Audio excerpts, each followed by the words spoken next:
অক্ষরে অক্ষরে প্রতিপালন করার জন্য অঙ্গীকারাবদ্ধ। এর বাইরে চাপিয়ে দেয়া জবরদস্তিমূলক আর যে কোনো প্রস্তাব যদি দেয়া হয় সেটা জনগণ বিবেচনা করবে।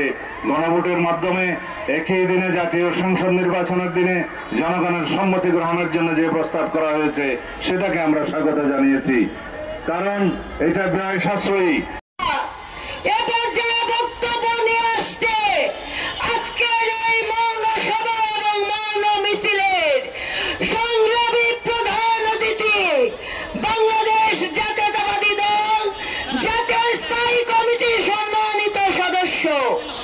বারবার নির্যাতিত নেতা, গুম হয়ে যাওয়া নেতা, আবার গণতন্ত্র পুনরুদ্ধারের এক অগ্রনায়ক, আমাদের শ্রদ্ধেয় নেতা, সাবেক সংসদ সদস্য, সাবেক মন্ত্রী, আগামী দিনের বাংলাদেশ জনাব সালাউদ্দিন আহমেদ। জনাব সালাউদ্দিন আহমেদ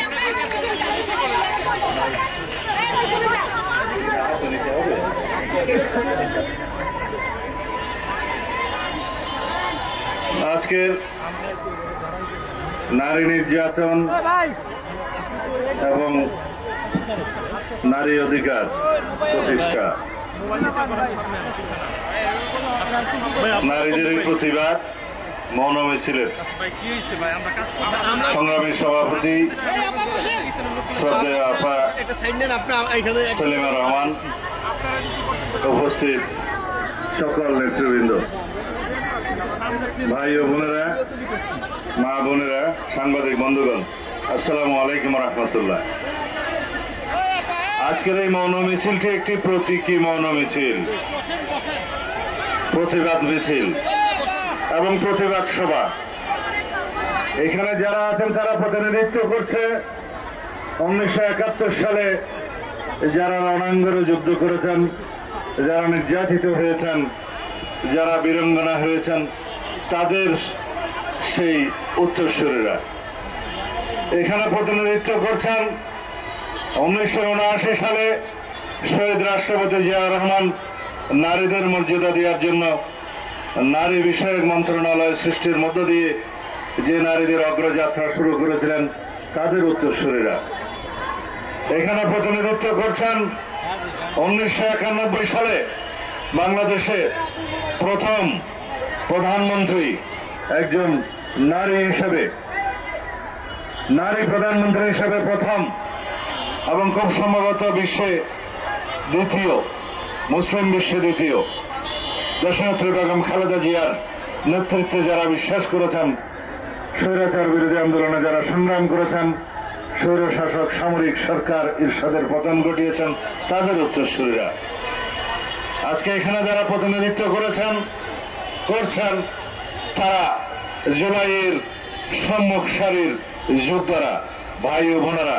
আমি এখানে অনেককেই চিনি যারা 2024 সালের জুলাই আগস্টের ছাত্র গণ অভ্যুত্থানের সম্মুখ সারিতে থেকে নেতৃত্ব দিয়েছেন, যুদ্ধ করেছেন, ফ্যাসিস্ট বিদায় করেছেন। তারা আপনাদের সকলকে আমি অভিনন্দন জানাই, আপনাদের সকলকে স্বাগতম জানাই। সারা বাংলাদেশে যে নারী নির্যাতন বর্তমানে হচ্ছে, অতীতে হয়েছে, তার কোনো কার্যকর প্রতিবাদ আমরা এখনো পর্যন্ত দেশে গড়ে তুলতে পারি নাই। কিছু কিছু আইন প্রণয়ন হয়, কোনো কোনো ঘটনার প্রেক্ষিতে আইন আরো কঠিন হয়, কিন্তু সেই আইনের বাস্তবায়ন সঠিকভাবে হয় না। আইনের ফাঁক ফোকর গলিয়ে নারী নির্যাতনকারীরা, দর্শকরা বেরিয়ে যেতে পারে। কোনো কোনো সময় শক্ত আইনের এই অপব্যবহারগুলো আমাদের আইন শৃঙ্খলা বাহিনী করে থাকেন, সেদিকেও আমরা অবশ্যই নজর দেব। আজকে আমি বিশেষ করে বলতে চাই, দেশে একটি দল যারা ধর্মের নামে ব্যবসা করে, রাজনীতির ব্যবসা করে এবং বিভিন্ন রকমের জান্নাতের টিকিট বিক্রি করে রাজনীতি করতে চায়, ভোটের বৈতরণী পার হতে চায়, তাদের হাতে আজকে নারীরা নির্যাতিত হচ্ছে। তারা চায় যেন এই দেশের নারীরা অন্দরমহলে বন্দী থাকে, যেন বাংলাদেশের অর্ধেক জনসমষ্টি অন্ধকারে থাকে এবং নারীর অগ্রগতি প্রগতি না হয়। সেই জন্য তারা বলছে কর্মঘণ্টা কমিয়ে দিতে হবে, কর্মসংস্থানের জন্য যাতে কোন রকমের অসুবিধা না হয়। অথচ দেখা যায় সেই কর্মঘণ্টা কমিয়ে দিলে নারীদের কর্মসংস্থান কমে যাবে। তারা তাদের কর্মস্থলে অবশ্যই সম্মানের সাথে চাকরি করবে এবং সঠিক কর্মসংস্থানের জন্য কর্মঘণ্টা অনুযায়ী তারা কাজ করবে, তাদের যোগ্যতা দক্ষতা প্রমাণ করবে। তাতে করে নারীদের কর্মঘণ্টা কমানোর সাথে এই কর্মসংস্থানের বিপরীত সম্পর্ক। আমরা চাই নারীদের কর্মসংস্থান বৃদ্ধি হোক। যদি কর্মঘণ্টা কমিয়ে দেওয়া হয় তাহলে যারা কর্মসংস্থান, যারা অফিস আদালত কলকারখানা পরিচালনা করেন তারা স্বাভাবিকভাবেই নারীদের চাকরি দিতে চাইবেন না, বরং উল্টা কর্মসংস্থান কমে যাবে। আমরা কি চাই নারীদের কর্মসংস্থান কমে যাক? তাহলে পরে যারা এই বক্তব্য দিচ্ছে তাদের উদ্দেশ্য খারাপ। তারা চায় নারীরা অন্দরমহলে বন্দী থাকুক, সমাজের অগ্রগতি তারা চায় না। দেশের অগ্রগতি নিশ্চিত করতে গেলে বাংলাদেশের সমগ্র জনসমষ্টির যারা অর্ধেক নারী অর্ধেক পুরুষ, তাদের অগ্রগতি নিশ্চিত করতে হবে, তাদের প্রগতি নিশ্চিত করতে হবে, তাদের সামাজিক নিরাপত্তা নিশ্চিত করতে হবে, তাদের রাষ্ট্রীয় নিরাপত্তা নিশ্চিত করতে হবে, তাদের পারিবারিক মর্যাদা এবং নিরাপত্তা নিশ্চিত করতে হবে। তাহলেই দেশ এগিয়ে যাবে। শিক্ষায়, দীক্ষায়, কর্মসংস্থানের, নিরাপত্তায়, বাসস্থানে, সমাজে সর্বত্র নারীরা যাতে নিরাপদ থাকে, সেই জন্য আমরা আগামীতে 31 দফার ভিত্তিতে নারীদের ক্ষেত্রে সমস্ত কর্ম পরিকল্পনা আমরা প্রণয়ন করছি। সেই হিসাবে বাংলাদেশ হবে একটি অগ্রগতির চরম শিখরে ওঠা দেশ, যেখানে অংশগ্রহণ থাকবে নারী পুরুষের সমান। যাই হোক, আজকে আমরা প্রতিবাদ জানাচ্ছি। রাজশাহীতে আমাদের বোনদের উপরে অত্যাচার করেছে, তাদেরকে জুতাপেটা করেছে, প্রহার করেছে একটি ধর্মীয় গোষ্ঠী, একটি ধর্মের নাম ব্যবহার করে যারা রাজনীতি করে তারা। আমি নাম না নিলেও পত্রিকান্তরে আপনারা অবশ্যই জানেন। জাহাঙ্গীরনগর বিশ্ববিদ্যালয়ের একজন শিক্ষিকা, তিনি কথা বলার জন্য, টক শোতে কথা বলার জন্য তার বিরুদ্ধে মামলা দায়ের করা হয়েছে, যেহেতু তার কথা সেই ধর্মান্ধ গোষ্ঠীকে আহত করেছে। আমরা চাই বাংলাদেশে এমন একটি সমাজ বিরাজ করুক যেখানে আমরা সবাই সমান। এখানে ধর্মের ভিত্তিতে কোনো বিভাজন থাকবে না, এখানে জাতের ভিত্তিতে কোনো বিভাজন থাকবে না, এখানে ধর্ম, বর্ণ, গোষ্ঠী, সংস্কৃতি, ভাষাভাষী সকলেই মিলে আমরা বাংলাদেশী। সুতরাং আমরা সবাই বাংলাদেশের সংবিধান অনুসারে নাগরিক, সিটিজেন হিসেবে আমরা সকল ক্ষেত্রে সমান অধিকার ভোগ করব। এই জন্যই আমরা সংগ্রাম করেছি, এই জন্যই রক্ত দিয়েছি, এই জন্যই এদেশে মুক্তিযুদ্ধ হয়েছে, এই জন্যই স্বাধীনতা হয়েছে। সেজন্য গণতন্ত্র, স্বাধীনতা, সার্বভৌমত্ব মানে হচ্ছে সবার নাগরিক অধিকার নিশ্চিত করা।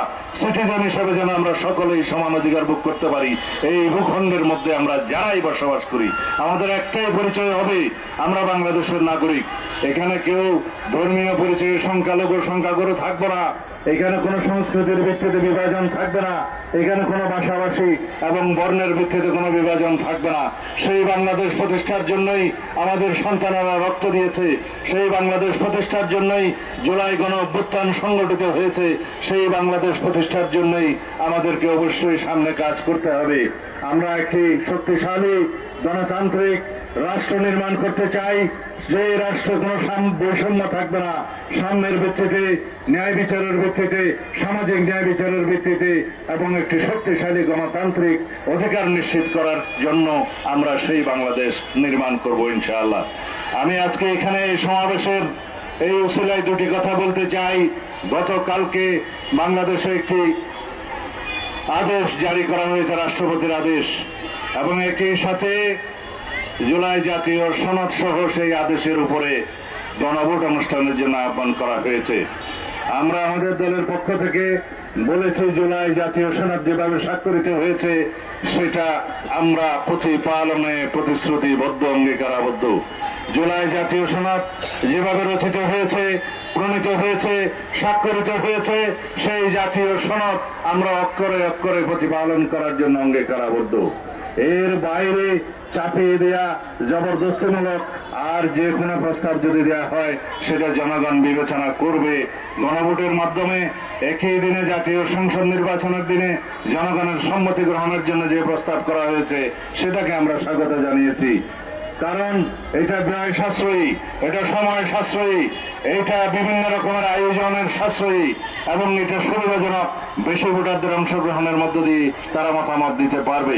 তবে এটা আমাদের মনে রাখতে হবে, গণভোটের মধ্য দিয়ে আইন প্রণয়ন করা হয়ে যাবে না, গণভোটের মধ্য দিয়ে সংবিধান সংশোধন হয়ে যাবে না।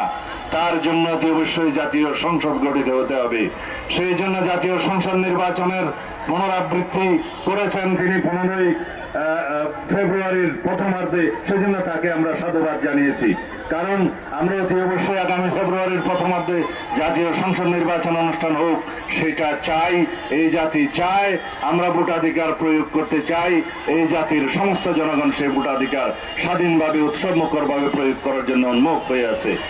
আমরা মনে করি বাংলাদেশে সে জাতীয় সংসদের সার্বভৌমত্ব যাতে ক্ষুণ্ণ না হয়, সেই জন্য আমরা কোনো আরোপিত আইন দিয়ে, আদেশ দিয়ে, যে কোনো রকমের জবরদস্তিমূলক প্রস্তাব দিয়ে জাতীয় সংসদের সার্বভৌমত্বকে আমরা হস্তক্ষেপ করাতে দিতে চাই না।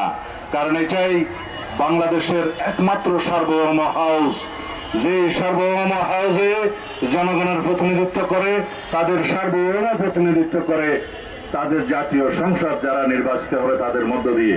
বাংলাদেশে একমাত্র হাউস, বাংলাদেশের জাতীয় সংসদের সার্বভৌম হাউস, যে হাউসের যে কোনো আলাপ আলোচনা কার্যক্রম আদালতে চ্যালেঞ্জ করা যায় না। সেই জাতীয় সংসদের সার্বভৌমত্বকে ডিক্টেট করানোর মতো কোন প্রস্তাব, কোন আরোপিত বিষয় থাকতে পারে না, সেটা আমরা পুনরুচ্চারণ করছি। ধন্যবাদ আপনাদের সবাইকে। আমরা এখন এখান থেকে মৌন মিছিল শুরু করব শহীদ মিনার পর্যন্ত।